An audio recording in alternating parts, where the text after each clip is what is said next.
Hi, I'm Ali Words, and this is Last Unrifled Yaw. Last Unrifled Yaw is a podcast where we have conversations about video art, experimental music, avant garde literature, performance art, and the occult. If you or someone you know would like to be on Last Unrifled Yaw, please get in touch. This time on Last Unrifled Yaw, we talk with Wen Joseph, whose video art under the name The Church of Pigs opens up with a piece called Pig that follows two pig-headed humanoids through a delirious departure from narrativity that is continued in Wen's later video pieces. Hello everyone, this is Last Unrifled Yaw. I am Ali Words, and this is Wen Joseph. Could you tell us a little bit about yourself, Wen? Hi, so I'm Wen. I sort of class myself more as a video artist, but I sort of dabble in a lot of different art forms. Generally, I'm quite sort of I like playing around with sort of different mediums, but I generally I'm just sort of into I filmmaker mainly, but I sort of video artist is kind of what I classify myself as. Yeah, that's really cool. How would you describe your video art to people that haven't ever heard of it before?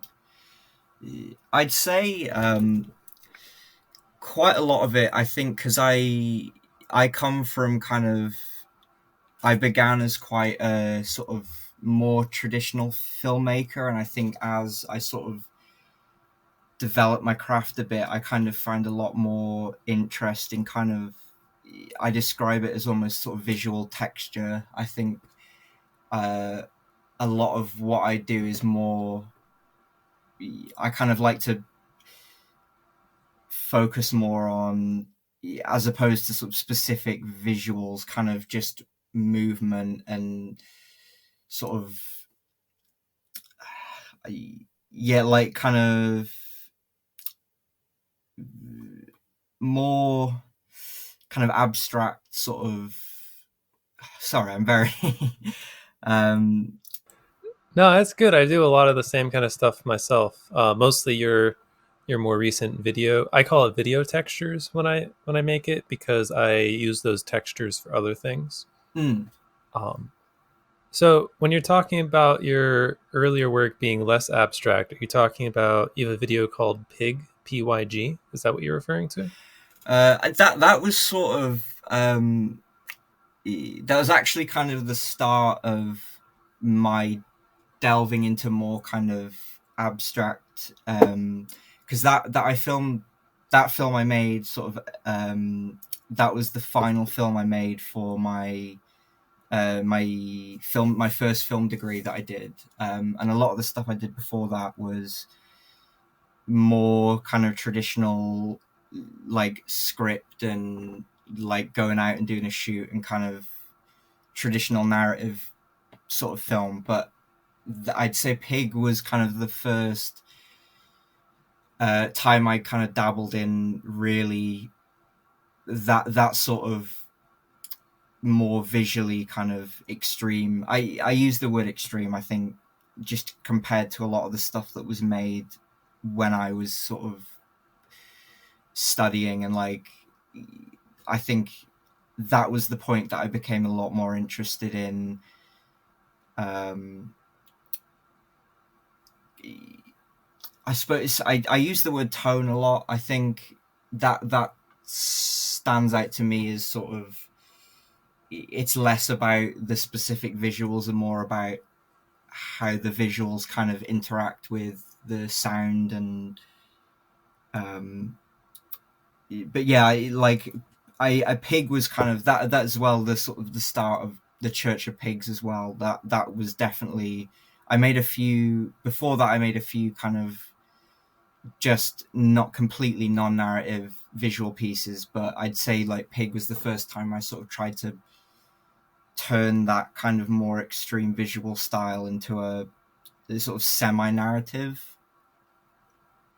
Yeah, there are like little snippets of narrative, but it fades in and out. It's a very interesting piece. Thank you. What was it like? What was it like making Pig? It sounds like it was kind of a transitional period for you. Yeah, because when I sort of started that project, it was very. I initially had like a much more structured kind of. I'd like written a bit more of a sort of solid script, and I kind of had it more planned as a sort of traditional sort of scene by scene narrative piece. And then sort of as I was making it, I kind of I that was sort of when I started to experiment more with editing, as opposed to before that. A lot of stuff was more kind of conceptually experimental, I suppose. But that was the first time that I started to play around more with. I shot a lot of the footage, um, as I planned it more as a traditional, because I'd always imagined it being as like a 6 part sort of structured film. And then as I was editing it, I started sort of realizing that I wanted to play around more with kind of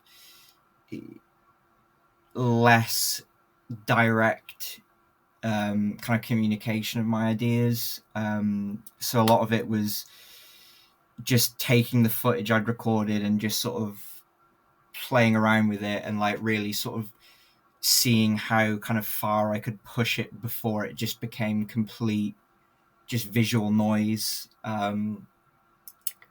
So like that, it was definitely like a big learning curve for me as far as trying to find that balance between. I think a lot of the time when I make, especially video work, I kind of have this tendency to kind of keep pushing it further and further away from sort of, you can define what each element of a scene is, as far as like you could see that, oh, that was a character, or that was just like a part of the set or something. I think that was the first time I really started seeing how far I could push it before it kind of completely pulled away from narrative. So it was definitely, um, like a very interesting thing for me, just to, yeah, just sort of play around with it and kind of take the pressure off myself to make it look like something that I would sort of normally consider a film, if that sort of makes sense. Yeah, that ties into something I want to ask you in a minute. But before we move on, could you give just like a brief pitch of what Pig is for people that aren't that familiar? Yeah. So Pig is, it's based on, right before I made it, I kind of recorded a,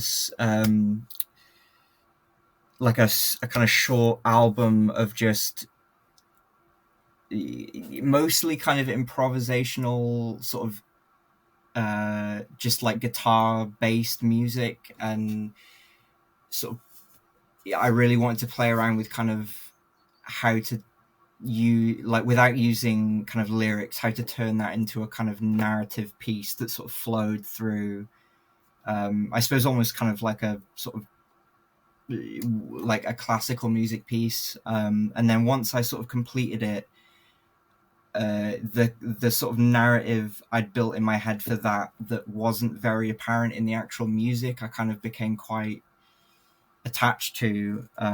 So I sort of decided to try and translate that into a more direct communication of the story. And so the specific kind of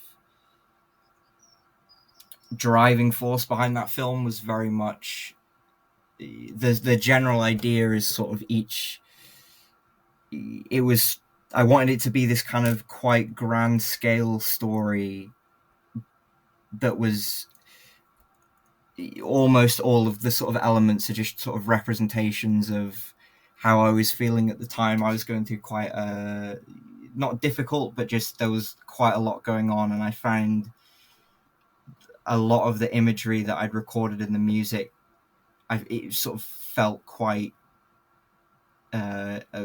relevant to what I was sort of going through. So a lot of the narrative is kind of based around this idea of trying, not necessarily trying to figure out who I was, but more kind of I I had like a quite a strong idea of who I was as an artist, but I hadn't really. It was sort of the statement of me saying this is what I want to do. So it's sort of it's a lot of those ideas translated into this kind of fairy tale. I use fairy tale narrative in as insofar as kind of more allegorical storytelling and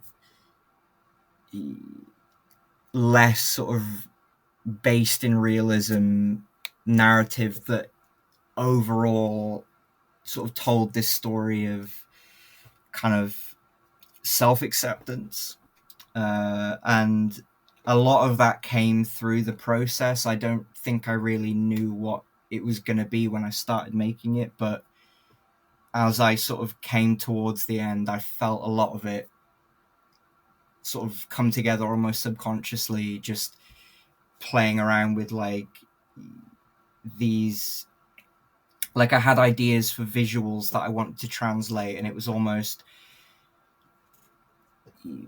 kind of trying to figure out how I could turn those images into like an actual sort of physical insofar as it's a, you know, like a visual piece. But I'd say generally, like, yeah, it's sort of quite a personal story of how I was feeling, but kind of more told through a lens that might not be sort of so apparent to people that don't quite understand it. And I think that's kind of what I liked about the process, I think. Okay, that's cool.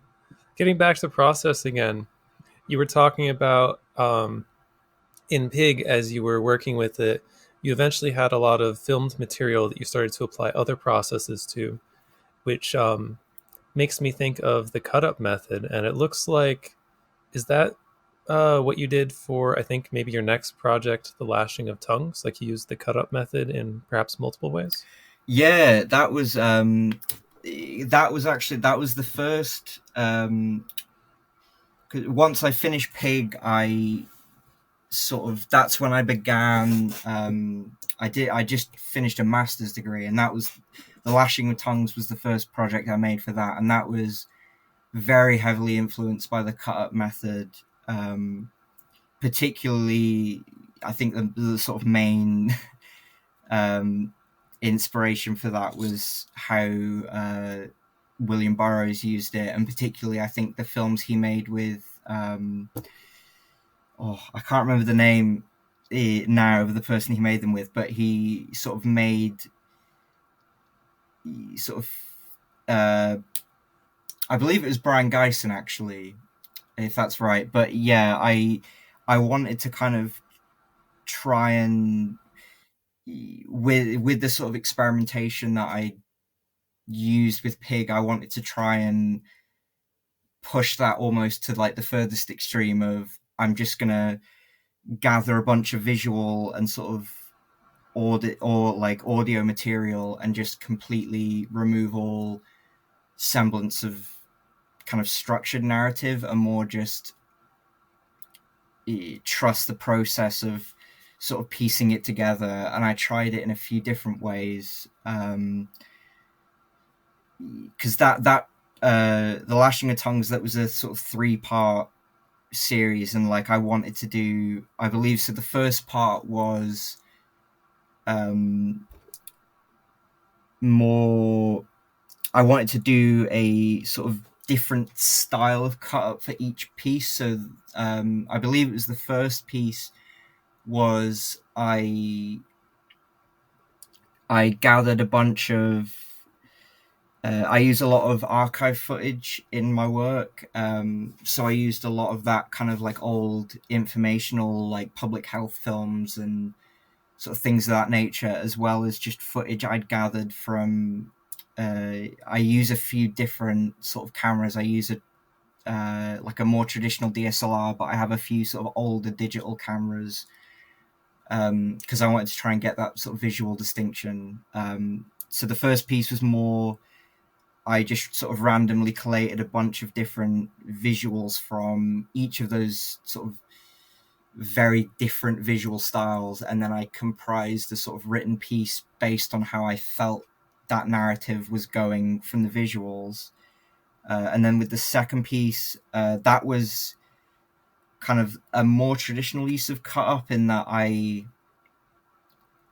wrote a few different sort of pieces of prose and just selected a few pieces of like song lyrics and different selections of writing and like sort of physically cut that up in the way that a lot of people did in the early days of the sort of cut up method, and then sort of, comprise the visuals based on that. And then for the third piece in that series, uh, it was initially going to be a more sort of, I wanted to play around with vocal loops a bit more and record just sort of different pieces of uh, sort of improvised prose and kind of make that more of a completely random structure. But I ended up focusing more on taking audio from the sort of old archival, like informational films, and trying to cut that together. Sort of, I didn't plan it. It wasn't sort of, I didn't specifically cut it up as to be like a coherent piece of like spoken word. It was more, I just wanted to cut pieces of dialogue and audio up and then do the same with the visuals where it was just completely random. So that was sort of the furthest I've gone in just completely going with the process and just letting the sort of visuals and audio like take over and seeing where that goes. Yeah, that's really interesting. So when you go back and watch, I guess the whole trilogy, The Lashing of Tongues, what does it feel like to you? What does it say to you now that you've had some time away from it? It's interesting because at the time I think I was very, I especially the sort of third piece, which was the based on the audio from the films, that was the one I was sort of the least attached to. It that one sort of came together quite quickly towards the end of the time that I sort of had given myself to complete that project, and I actually hadn't watched it again until like quite recently. I sort of rewatched the whole series, and I think it's interesting that it's, I think just because of the nature of the cut up technique and how a lot of that process is, it's more about trying to find meaning in the randomness as opposed to sort of trying to structure it. I find that the third piece, which was the complete just randomly selecting audio, that was the one that I think I'm most, it most sort of exemplifies what I wanted that project to achieve. Like I am quite, I do have a fondness for that project, but I do feel that almost trying to kind of pull back away from the sort of chaotic nature of it and sort of trying to structure it with a specific narrative, like I almost feel like that kind of hampered the process for me. And I think uh yeah, almost, I kind of wish I had gone a bit further with the sort of completely letting go of the reins and just letting the process kind of do all the work. But it's definitely interesting. I think just seeing, I don't think at the time I really realized what a lot of it kind of meant in comparison to sort of the rest of my work, but quite recently a lot of it has I've fallen back more onto that kind of chaotic style of not so much with film, but kind of in my other forms of art, I found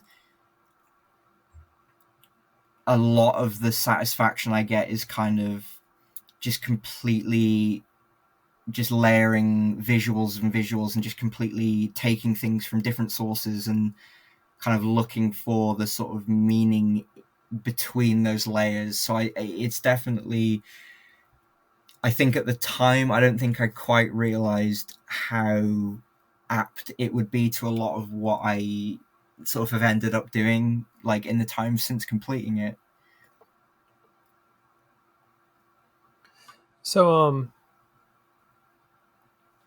how did you evolve following the completion of the Lashing of Tongues? Uh, After that, I think that process was it was quite a big learning sort of experience for me, because I sort of realized a lot of the work I've done that I sort of feel most fond of is kind of more chaotic. I think I do think I can. I like the sort of earlier work I've done, sort of before even Pig, that was very structured, and I used to be very kind of controlling over like every single aspect, and I'd find it quite difficult um, to sort of not. I find it really difficult for things not to turn out exactly as I wanted them to be. But following that process, I think I really started to sort of, as I said, like take the pressure off myself a bit, and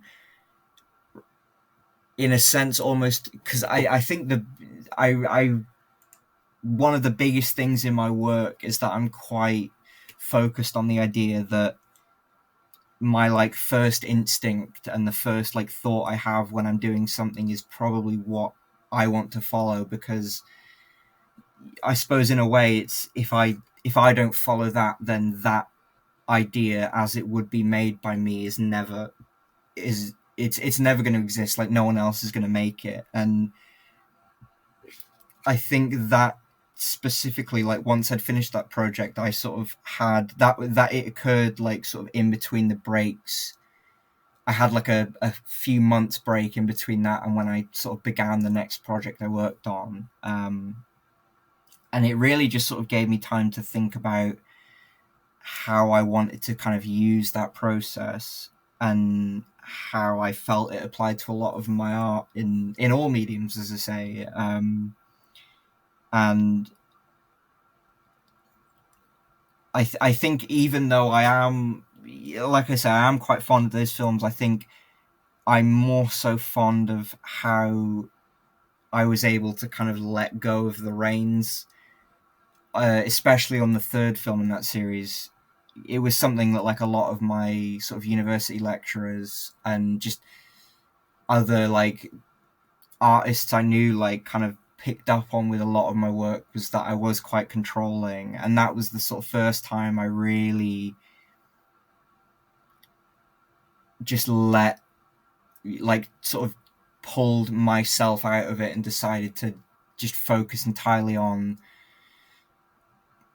like the process of just sort of collating all these elements. So I think especially now, I've been like lately a lot of what I've been doing, I've been focused more on kind of still image digital art, um, and that process especially I think has played a big part in how I sort of approach that, especially. And I think I'm kind of just about sort of gearing up to maybe start doing another sort of film video art project. And I think I'm more than I expected. I think I'm looking back onto that process and how, in kind of trying to almost like direct it, I kind of hampered it a bit in terms of what I originally wanted it to be. So it's definitely it's definitely made me think a lot about what I specifically want to say with my art and how I want to say it. I think What do you want to say with your art? I'd say, because I like, especially lately, I've been thinking about this a lot, and I think one of the big things that I'm quite a big sort of proponent of in all forms of just the rest of my life, but especially in my art, I sort of grew up, especially sort of during my film studies. A lot of the people that sort of were making things alongside me, it was very much traditional narrative, and a lot of it was sort of based on what was already existing. And I think the main thing that I want my art to say is I like pushing this idea of, like, at its base there isn't really sort of a criteria of what any form of art should be, or how a certain format should be presented. And I think I really like pushing this idea of making things that are completely, maybe not necessarily what the opposite of what people are expecting, but just focusing more on making it something that I think, I'm just trying to think of the best way to word it,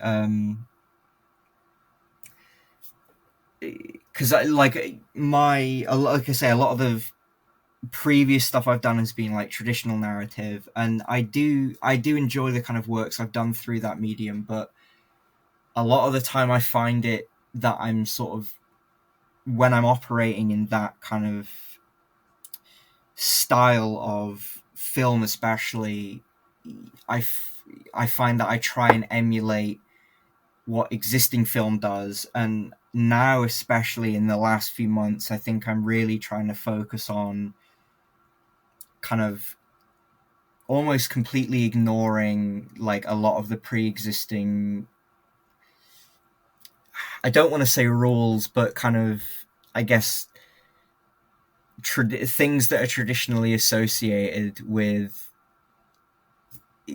artistic expression and how certain formats should be presented. Like with film especially, I think a lot of people that I know that aren't sort of particularly artistically driven, they expect more kind of traditional, like, scripted narrative and characters that are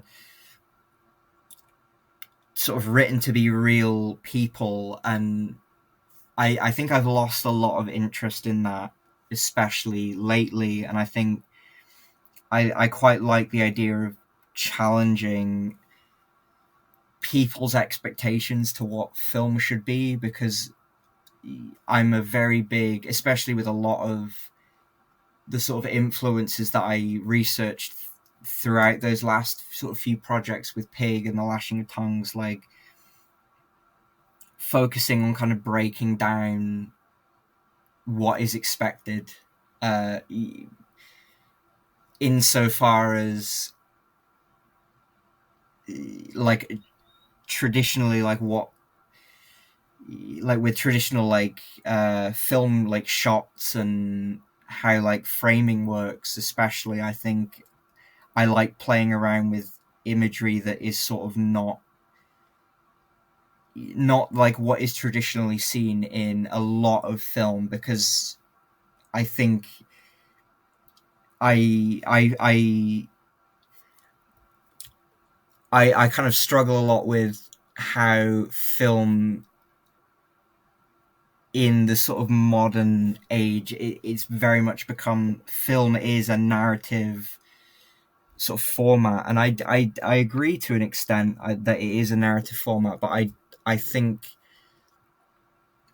I like less direct narrative and more kind of emotionally driven narrative. And I'd say the biggest thing that I like to focus on is kind of atmosphere and more how sort of certain visuals and sounds kind of trigger a specific response that's almost like hard to quantify as a specific emotion or a feeling. Like I kind of like making people feel uneasy because they're not getting exactly what they expected from film, I think, if that makes sense. Yeah, some of your recent Red videos, and I think those are probably the more recent videos that you're referencing right now, kind of give me vibes of. Have you seen the movie Beyond the Black Rainbow? Yeah, that was definitely. It's interesting actually because that was the first time I saw that film. It was right around the time that I really started developing my kind of taste into more extreme and like abstract forms of art. And I'd say that was like a very big inspiration in the way that a lot of the kind of sound design, especially, I think, almost kind of the more you watch it, it sort of pulls you into it, and it's sort of constant waves of just atmospheric waves, sort of. And I think a lot of that, it's almost rhythmic in the way that the the narrative is told, and I think that like that is very much like a big inspiration in a lot of the stuff I've been doing recently. Cool. Are your Red films connected to each other? Um, Initially they were, because I think the sort of main three that I did uh, about a year before I began working on Pig. I created a series called Black Dancer, the God of Fury, which was like as much as Pig was kind of my first real use of kind of more experimental editing techniques into a kind of more narrative format. Like Black Dancer was very much focused on kind of atmosphere, and so I created those. That was the first time that I really focused on kind of red and black as a color scheme. And I've made a few more since then that they're not directly connected, but I definitely think on a thematic level they're sort of almost like I sort of joke with myself that I keep trying to remake those films every year using sort of the new things I've learned, just because they were made very much without a plan. And I think the sort of process of just playing around with footage and like trying these different things out, it that is really what kind of made me sort of understand what it was that I wanted to do with my art. So uh, they're not all sort of directly connected, but there's definitely like a sort of thematic and personal resonance with them. So I see Black Dancer 1, 2, and 3. They're all titled with Leviathan, Beelzebub, and Abaddon. I might be saying that wrong. Um, is there like a high concept thing tying those three together? Yeah, I mean the with the name specifically, it was around that time I kind of gained quite a big interest in sort of Satanism and sort of like traditional satanic imagery, and I think those three names specifically came from sort of in the Satanic Bible. The sort of there was like a list of different names for kind of different cultures' interpretations of demons and like Satan. And at the time, I think it felt very much in terms of the films themselves. The Satanism connection isn't there on a thematic level in terms of what I wanted to say with those films. It's more about, I think, the ethos and like the sort of motivation I had towards them was very much that kind of the traditional sort of Levian Satanism ideas of sort of self-indulgence and kind of, I suppose, almost self-worship of not that I worship myself, but kind of really just saying I'm enjoying this process and I'm just going to keep doing it. And I think so the sort of, yeah, like there was definitely more, I'd say more of a kind of personal, that was the driving force as opposed to the messaging of those films. But yeah, there was definitely, that was the first sort of time I started to incorporate that kind of imagery and like iconography into the stuff that I've done. Interesting. Yeah. Let's cycle back to influences. You made it sound like there might be other films that have influenced you in a similar way to Beyond the Black Rainbow. Yeah, I'd say the biggest for me, and still probably one of the biggest, because before I sort of started university, I was definitely more focused on like traditional narrative film and uh, a lot of what is kind of considered the sort of classic films of sort of the 70s and like with like Scorsese. And I don't think I was ever particularly smitten with those films, but I remember like the one big thing that I think was I saw uh, Tetsuo the Iron Man by Shinya Tsukamoto just before I started university, and that was sort of the real first time I experienced that kind of like very extreme experimental cinema. And that kind of really sort of kick-started a lot of my interest. And I think I still, even with not that film specifically, but just the rest of Shinya Tsukamoto's films, I think has a big influence on kind of, I suppose, the abrasiveness, I think, of a lot of what I've done, because those a lot of his films have like a very sort of aggressive, loud sound design and quite like a very distinct sort of visual style of, especially his earlier films, very sort of stark imagery and like high contrast film stock. And like that was definitely sort of the first time that I really remember sort of watching something and thinking that that was the sort of thing that I wanted to make. And then from there, I sort of explored more of the sort of extreme Japanese, like cyberpunk films of the 90s. Like, I'm a big fan of like Gakure Ishii, who made um, Electric Dragon 80,000 Volts, is another big. I think like that film is more of a kind of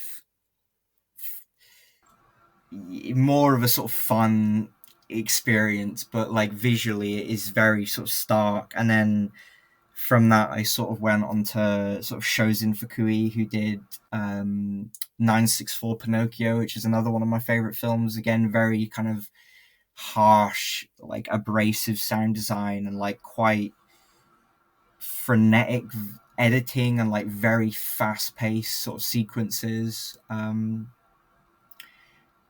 then I think from there, again, I just sort of going back to like Beyond the Black Rainbow, I'm a big fan of Mandy, like Panos Cosmato's other film. Like that's a very big influence on a lot of the sort of visual stuff that I do now. And then I'd say sort of the main other influence I have is a lot of Lars von Trier's work. I think he's very much an influence, probably more so on a sort of thematic and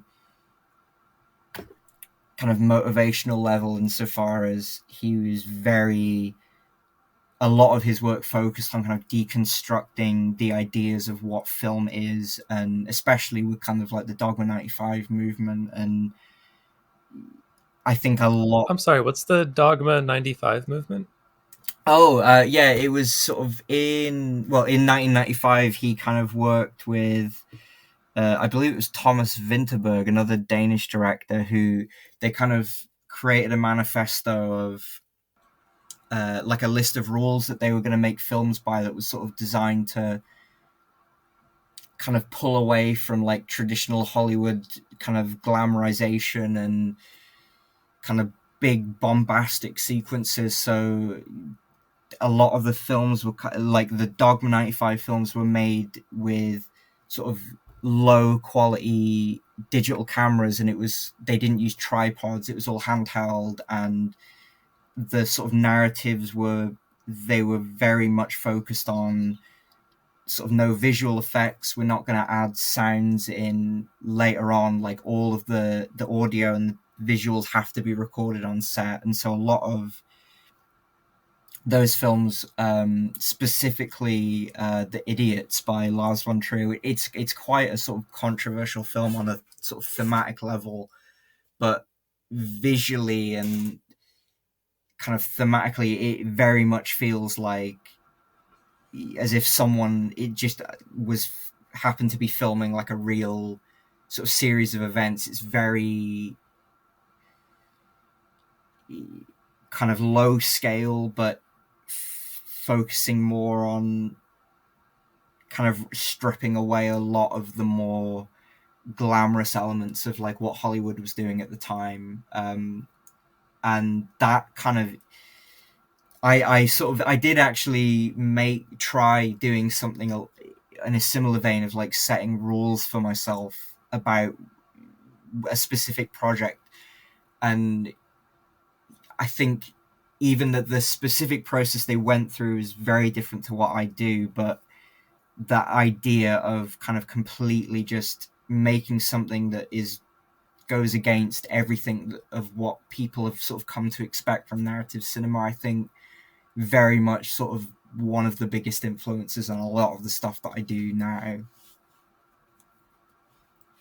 Yeah, I love work that's formally experimental, like the artists ahead of time make up possibly new or at least unusual constraints for whatever they're about to do. Because then you always end up with something, even if it's not 100% new, it's still going to be novel compared to what you're used to. Yeah, definitely. I think that's like, I think that's the big thing with a lot of what I've done is kind of trying to find that balance between making something that someone could look at that isn't necessarily like very sort of interested in film, and can sort of look at it and say, I can sort of see the kind of objective quality of kind of framing, and like I can see the work that's gone into it, but almost in it being just not what they expect. Like that's definitely something that I try and incorporate into a lot of what I do. Yeah, you mentioned that earlier. When you're talking about framing, like, what are you trying to subvert? It sounds like you are trying to frame things in a way different than perhaps you were exposed to in film school.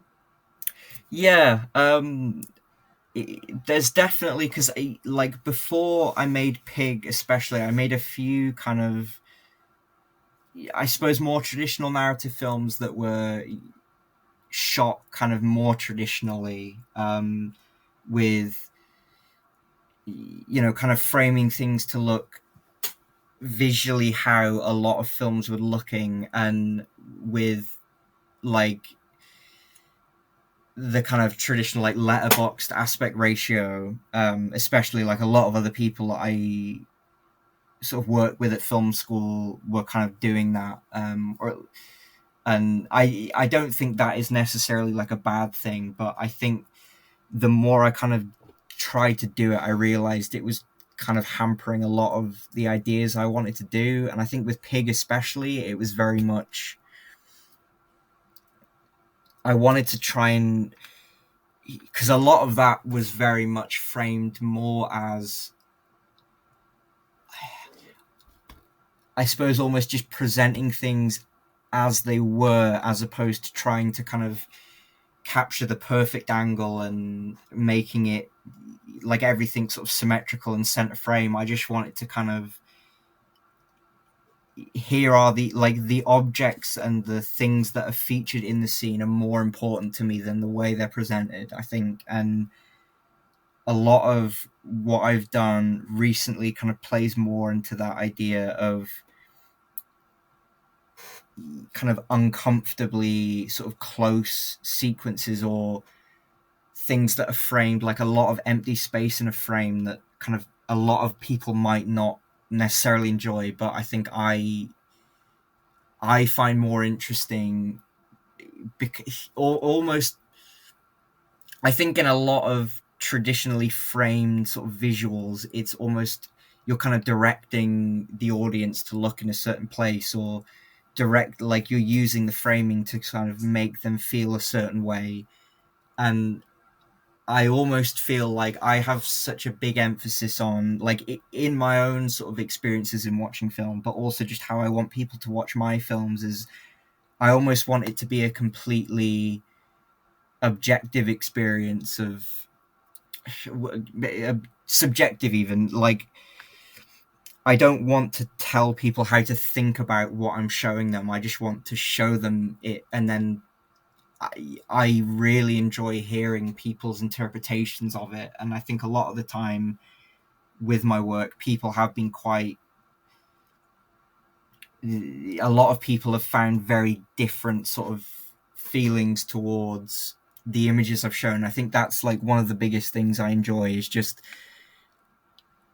I I believe very much. I think I was reading something quite recently about it, where it's almost, I believe it was Alex Garland, actually, with I think he was doing an interview about his film Men that just came out, and he was sort of talking about how, to him, not explaining it and having the audience kind of interpret it was sort of more important to him than them understanding what he wanted them to say. And I think that like resonated with me, because I think that's how I view a lot of it. Is I like hearing people's interpretations of it, of what I've done, because a lot of the specific messaging I do, I think, is quite vague, and it's more, I can understand it, but I don't want other people to necessarily view exactly the same thing. So it's very much, I like just people having a completely unique experience with it, instead of being told what to think. Yeah, me too. That definitely makes sense. I hear things like that from people that make things that are like video textures or experimental music, is they try not to they try to leave it open to interpretation through whatever tools their medium uses. Yeah. Do you have any questions you'd like to ask? I think I'm interested, sort of, because I suppose it, like, if you know, you sort of, if you've sort of seen my work, I suppose I'm sort of interested if you've noticed, because I know a lot of what I've done is quite visually different, but I'm always interested to kind of see if people kind of pick up on the sort of similarities between them. Because, like, I think, to me, I obviously, because I'm not making it, I can sort of understand where I've the same elements that are in everything I do. But I if it's the sort of thing that, you know, you sort of would want to go into, I suppose I'd be interested to sort of see what, if you sort of picked up on anything, like, across the different sort of styles of work that I've done. Yeah, sure. Let me think for a second. Well, I initially reached out to you because I saw that you were formally experimental, meaning that you were actually trying new ways of making things. And that applies across all of your work. Um, I feel like across, there are a few that I haven't seen, or maybe I just haven't seen them on this account. Uh, so what I pick up on are a lot of themes that have to do with dread. Maybe dread's not precisely the right word, but something along those lines. Um, Identity, not just your own, but like what a thing is in general. And then in some of your more recent, maybe it's just the Black Dancer ones, you had some juxtapositions of eroticism and some type of fear at the same time, which is a fairly common juxtaposition, especially for people that are influenced by the occult. You had one, I think it was probably the censored one, where you specifically had various insects and arachnids interlaced with, I guess, archival photos or videos of pinups. And it made me think of there's an occultist whose name is hard to say, Oriel Bascule. Those are some of the words in his probably pen name. I'm not sure if it's his legal name. Okay. Or I think they have neo pronouns, so I'm getting it wrong. But this author wrote a book called The Book of the Spider, and it's about Kali, who's like a destructive goddess, uh, and they juxtapose Kali with time and spiders and the fates. So that video there jogged my memory for that book, which I haven't looked at in quite some time. Your first work, Pig, it it reminds me of, and I couldn't name any for you in particular right now. Um, Kind of like underground comics with an X, not necessarily like erotic comics, like for getting off, but like those really hardcore, kind of schizophrenic, a little bit, hopefully in a good way, comics that people were especially making in the 90s. But people still make. I can't. I have a fair amount of them that I've read, but I haven't been into that specifically in a few years. And then there are also a lot of video games that people make these days that are weird atmospheric horror more so than a specific, more so than like jump scares or survival horror. Like there's one that I was looking at recently called, I think it's The Repairing Mantis. I haven't played it, but it's this weird surreal horror with, I don't think, that much combat. Um, or there are a lot of like PS1 kind of looking, kind of glitchy looking horror things that people make. When I watched The Lashing of Tongues, I immediately jumped into thinking about William S. Burroughs, who also influenced me quite a bit. Uh, and I don't know. I don't know if I'm touching on things that are related to what you had in mind, but those are the things that came to my mind when I was watching these. No, yeah, yeah. I think it's interesting hearing it. I think I because I like I've sort of been out of sort of film school for a while now, so I don't really get a lot of feedback on the kind of more recent things I make. But like I yeah, I think it's interesting, sort of just hearing you talk about it. I think especially kind of talking about um kind of the sort of video game inspired stuff, because I definitely think it's actually like one of the sort of areas I want to try and start.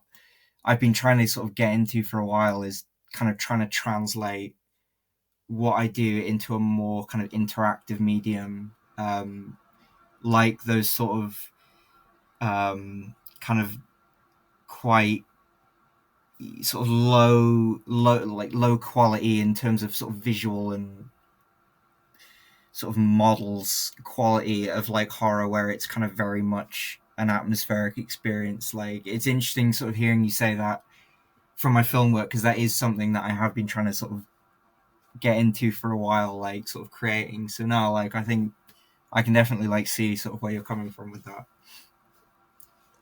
Yeah, definitely. I could totally see Pig as being the ambiguous plot of. You usually find them on Itch if you're looking for more of them. Just these weird. Often the visuals are really good. Like they have a lot of interesting effects and textures, but the resolution is low, which lets you get away with more. Yeah.